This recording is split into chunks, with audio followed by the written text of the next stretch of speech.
absen terlebih dahulu ya. Umi. Fadir Erdiando. Hadir Umi. Reza Sapitri. Siti Fatimah Zahra. Rama Kurniadi. Umi. Regita Nabila. Baiklah, sepertinya hadir semua ya, bukan sepertinya tapi hadir semuanya.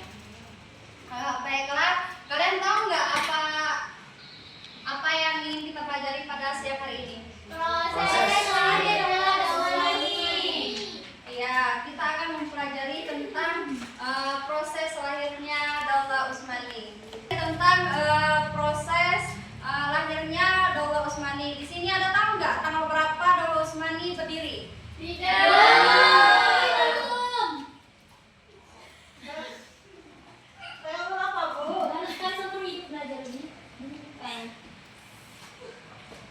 Baiklah, kalau anak-anak belum tahu, kita bahas sekarang. Sebelum kita mulai pembelajaran, nanti Umi akan membagikan kalian kelompok di mana kalian akan mencari permasalahan dari yang Umi berikan ya. Ya, Umi. Sejarah lahirnya Daulah Usmani ada beberapa penjelasan, yaitu ada asal usul Daulah Usmani. Daulah Usmani berasal dari salah satu suku di Turki Barat, yaitu suku Kai. Suku Kai adalah bagian dari bangsa Turki Oghuz yang berasal dari Asia Tengah. Pada waktu Genghis Khan melakukan agresi di wilayah Turkistan yang didiami suku Kai merasa terancam sebagai pemimpin suku Kai. Akhirnya Sulaiman Shah meminta perlindungan dari penguasa Transoksania bernama Jalaluddin Munggurbiti bin Khawarizmi. Namun pada akhirnya Transoksania berhasil dikuasai oleh tentara Mongol. Mereka mengungsi ke Anatolia, Turki sekarang, pada abad ke-13 untuk menghindar serangan Mongol yang dipimpin Genghis Khan. Yang selanjutnya Sulaiman Shah, pemimpin suku Kai, memerintahkan sukunya untuk pergi ke Kurdistan dan Azerbaijan. Namun dalam usahanya memasuki wilayah Syam, terhalang oleh bentangan sungai yang lebar pada saat menyeberangi sungai Efrat. Datang banjir hingga terbawa arus dan akhirnya meninggal dunia. Setelah Sulaiman Shah meninggal, putranya Ertugrul memimpin suku tersebut dan menetap di wilayah Anatoli. Ertugrul membantu Sultan Alauddin I dari kesulitan Seljuk dan melawan Bizantium. Sebagai imbalan, suku Kai diberi wilayah di perbatasan Anatolia. Yang selanjutnya berdirinya Daulah Usmani. Setelah Ertugrul wafat, pimpinan dilanjutkan oleh putranya Utsman I. Pada tahun 1999 Masehi, Utsman I mendirikan Daulah Usmani di wilayah barat laut Anatolia. Ia memanfaatkan kekosongan kekuasaan setelah runtuhnya Kesultanan Seljuk.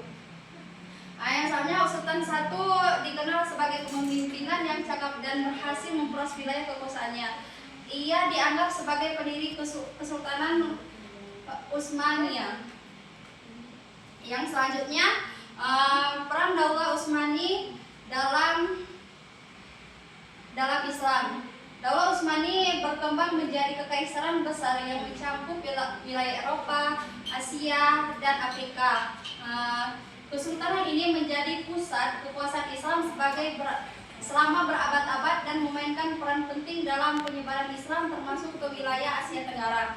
Yang selanjutnya, beberapa ulama dari Daulah Usmani diutus untuk menyebarkan Islam di Indonesia, berkontribusi dalam perkembangan Islam di Nusantara.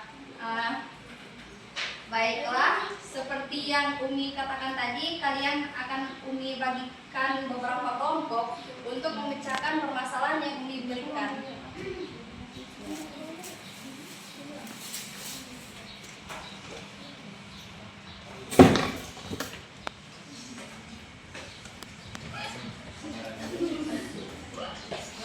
Baiklah, boleh berhitung dari Fauzia.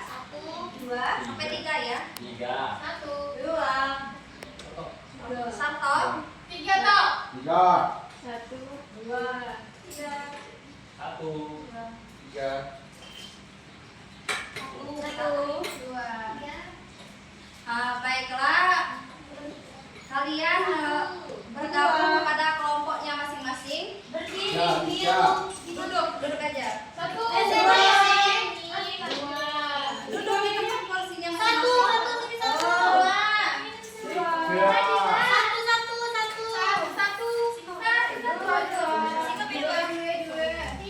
Tiga di mana?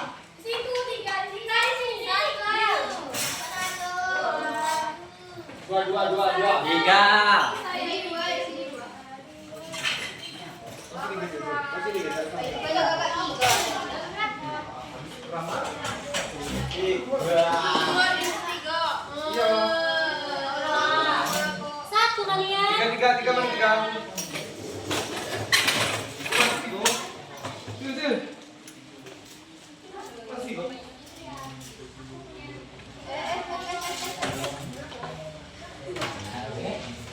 Baiklah, Umi akan membagikan soal. Nanti kalian diskusikan permasalahannya ya.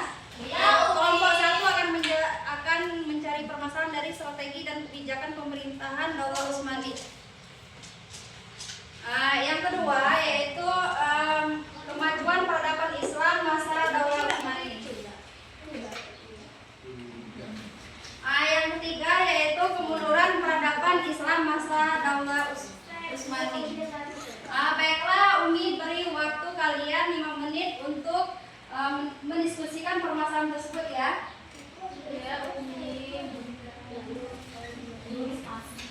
Sudah Umi. Baru duluan, sudah.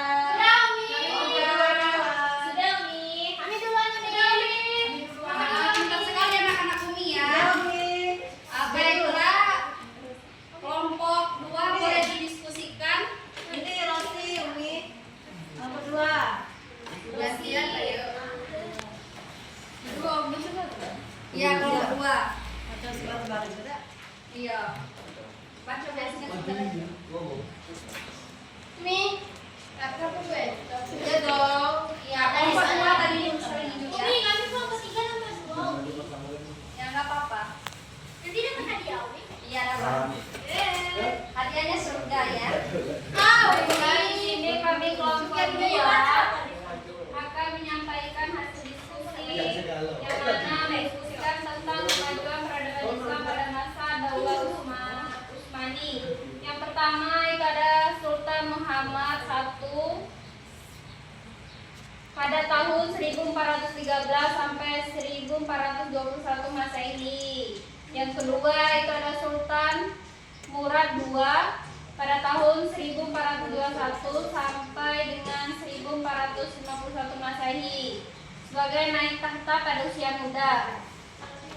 Yang ketiga itu Sultan Muhammad II Al-Fatih pada tahun 1451 sampai dengan 1481 Masehi, dikenal sebagai penakluk Konstantinopel pada tahun 1453 Masehi. Keempat itu ada Sultan Bayazid II pada tahun 1481 sampai dengan 1512 Masehi, menghadapi konflik internal dengan saudaranya yaitu Bashir II. Sudah, Umi. Baiklah. Beri tepuk tangan dulu untuk kelompok 2. Baiklah, kelompok 1. Silakan untuk diskusikan. Baik, ini kelompok 1 membahas mengenai strategi dan kebijakan pemerintah Daulah Utsmani. Yang pertama yaitu ada Utsman yang memimpin pada tahun 669 sampai 726 Masehi. Nah, Utsman itu membangun tentara yang berjuang tanpa pamrih semua atas dasar Allah Subhanahu wa taala. Para pejuang tersebut sering disebut dengan Al-Ghazi yang terdiri dari ikhwan atau persaudaraan tarekat Baktashi. Nah, yang selanjutnya ada Sultan Orkan memimpin pada tahun 1326 sampai 1362 Masehi. Nah, Sultan Orkan ini yang pertama beliau menaklukkan kota-kota penting seperti Nikaya dan Nikomedia. Kemudian mendirikan jabatan Syadar Azham atau Perdana Menteri yang pertama. Kemudian membentuk pasukan elit Janisari. Mungkin sekian.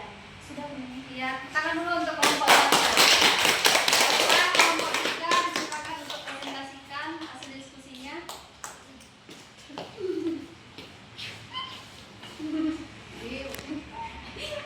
Lucu deh. Baik, kami dari kelompok 3 ingin presentasikan mengenai kemunduran peradaban Islam masa Daulah Utsmani. Mundurnya Daulah Utsmani ditandai dengan kebangkitan bangsa Barat atau Eropa. Hal ini disebabkan karena lemahnya penguasa Daulah Utsmani dan lemahnya sistem pemerintahan, kepemimpinan yang lemah dan kemerosotan moral pada pemimpin, melemahnya kekuatan militer dan tekanan dari bangsa Eropa, munculnya gerakan oposisi sekuler yang didukung oleh pihak Barat, runtuhnya Daulah Utsmani secara resmi pada tahun 1924 Masehi digantikan oleh Republik Turki. Sekian, terima kasih. Selamat sore.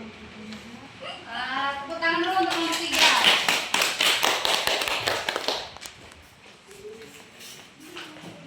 Baiklah,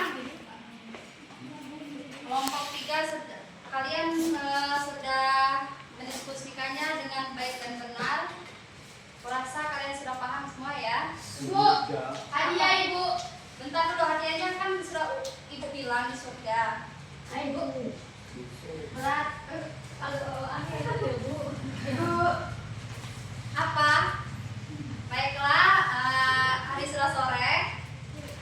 Kita sebelum Umi tutup, kalian akan Umi berikan tugas yang mana tugasnya di halaman 10. Di situ ada tugas pilihan ganda dan esai. Yang kalian isi minggu depan dikumpulkan ya. Iya, Umi. Baiklah, kita tutup bersama-sama pelajaran ini dengan mengucapkan lafaz hamdalah. Baiklah, Umi tutup dengan kata yang mulia. Wassalamualaikum warahmatullahi wabarakatuh.